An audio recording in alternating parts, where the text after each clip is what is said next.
கிறிஸ்துவுக்குள் மிகவும் பிரியமான தேவனுடைய பிள்ளைகளே, இந்த காலை நேரத்தில் உங்களை சந்திப்பதிலே மிகுந்த மகிழ்ச்சி அடைகிறேன். கர்த்தர் ஒவ்வொரு நாளும் நம்மை போஷித்து பாதுகாத்து பராமரித்து வருகிறது நினைத்து கர்த்தரை ஸ்தோத்திரிக்கிறேன்.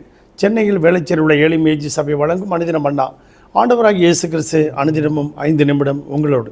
இந்த மன்னா உங்களுக்கு அநேகருக்கு ஆசீர்வாதமாக இருக்கும் என்று விசுவாசிக்கிறேன். நீங்கள் உங்கள் நண்பர்கள் உறவினர்கள் எல்லாருக்கும் நீங்கள் ஷேர் பண்ணுங்கள். அதன் நிமித்தம் அநேகர் அவர்கள் ஆசீர்வதிக்கப்படுவார்கள். இந்த நாளிலும் தியானத்துக்கு எடுத்துக்கொண்ட வேதவசனம் நீதிமொழிகளின் புத்தகம் 24ஆம் அதிகாரம் 28வது வசனம். உன் வாயினால் வஞ்சகம் பேசாதே. அதாவது டிசப்ஷன், நீங்கள் சதி செய்யாதீங்க, சூழ்ச்சி செய்யாதீங்க, ஏமாற்றாதீங்க அப்படின்னு அர்த்தம்.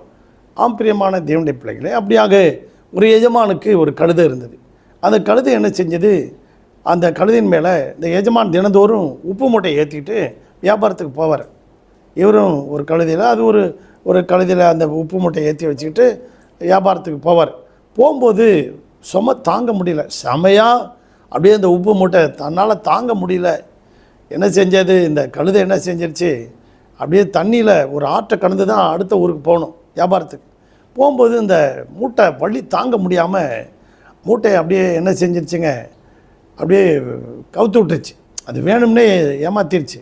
என்ன செஞ்சது, தலைவரே இரு எஜமானே, என் மேலே இவ்வளோ சுமையை வைக்கிறியா அப்படின்னு நினச்சிக்கிட்டே வந்து அப்படியே ஆற்றுல கொட்டி கவுத்து விட்டுச்சு. உப்பு பூரா கரைஞ்சி போச்சு.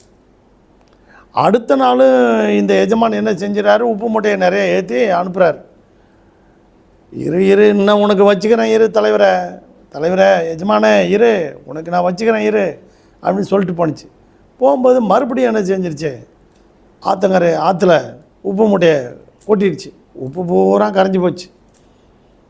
வந்து எஜமான் சொல்கிறார், என்னப்பா இந்த மாதிரி பண்ணுற அப்படின்ட்டு மறுநாள் செஞ்சார். எஜமான், நீ என்னை ஏமாத்துறியா, நீ உனக்கு வச்சுக்கிறேன் இரு கழுத, உனக்கு வச்சுக்கிறேன் இரு அப்படின்னு சொல்லி பஞ்சு மூட்டையை நிறைய ஏற்றிட்டான். பஞ்சு மூட்டையை நிறைய ஏற்றி இப்போ போகும்போது ஆற்றுல போகும்போது கழுதை போய்கிட்டே இருக்குது. பஞ்சு மூட்டை பூரா நனைஞ்சி வெயிட்டு ஜாஸ்தி ஆகிடுச்சு. இப்போ எங்கே கொட்டு பார்ப்போம், முடியுமா உன்னால், என்னை ஏமாத்தினல்ல உன்னை ஏமாத்தவன் இருப்பனா அப்படின்ட்டு.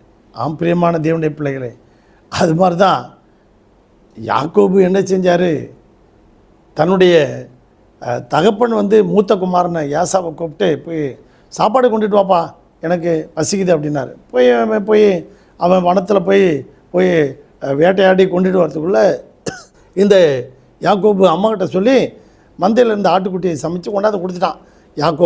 ஏசா போல ட்ரெஸ்ஸை போட்டுக்கிட்டு வந்து நிற்கிறான். குரல் யாக்கோபு குரல் மாதிரி இருக்குது. அப்பா தடவி பார்க்குறாரு.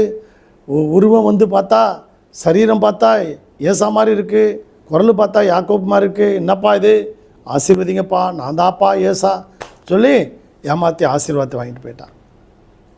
அடுத்தது ஆண்டவர் சும்மா அவர் விடுவாரா, அங்கே நேராக அவர் கல்யாணம் பண்ணுறதுக்காக அப்பா பதானாராமுக்கு அனுப்புகிறார். போயிட்டு அங்கே போனவுடனே இந்த பொண்ணுங்களை பார்க்குறாரு. மாமாவுடைய பொண்ணுங்களை பார்த்தோன்னே ராக்கேல் மிகவும் அழகாக இருக்கா, இளையவளாக இருக்கிறா. இளையவள் ராக்கேல், மூத்தவள் லேயாள், கூச்சப்பார்வை உடையவள். என்ன செஞ்சார் மாமா, நீ சரி இந்த பொண்ணை விரும்புகிறியாப்பா, அதனால் 7 வருஷம் வேலை செய்ய நான் கல்யாணம் பண்ணி கொடுக்குறேன் உனக்கு ராக்கேலை அப்படின்னு சொல்கிறார். கொண்டுட்டு செய்கிறாரு. பார்த்தா அன்றைக்கி ஃபஸ்ட் நைட்டு முதல் இரவு கல்யாணம் பண்ணி வருது அந்த பொண்ணு. திடீர்னு பார்த்தா கல்யாணம் பண்ணி காலையில் பார்க்கும்போது லேயாளாக இருக்குது. என்ன மாமா, ஏன் மாமா எனக்கு இப்படி வஞ்சகம் பண்ணிட்ட, என்னை ஏமாற்றிட்டே மாமா. அவர் சொல்கிறாரு, மூத்தவள் இருக்க இளையவளை நாம் கல்யாணம் பண்ணி கொடுக்கக்கூடாது, எங்கள் ஊர் வழக்கம் அப்படின்னு சொன்னார்.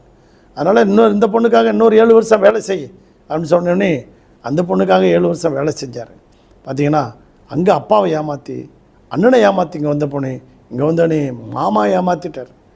பிரியமான தேவனுடைய பிள்ளைகளே, திரும்பி அவன் சொந்த ஊருக்கு போகிற வழியில் அந்த மனைவி பிள்ளைகளெல்லாம் அந்த யாப்போக்கு நதியை கடந்து எல்லாவற்றையும் அப்புறப்படுத்தி விட்டு இரவு பூரா ஜெபம் பண்ணான். ஆண்டவரே, என் தவறுகளை மன்னிங்க, என் குற்றங்களை மன்னிங்க, எங்கள் அப்பாவை ஏமாற்றிட்டேன், அண்ணனை ஏமாற்றிட்டேன், எல்லாத்தையும் ஏமாற்றிட்டேன், மன்னிங்கன்னு சொல்லி அழும்போது ஆண்டவர் பார்த்து சொன்னார், உன் பேர் என்னன்னு சொன்னார்.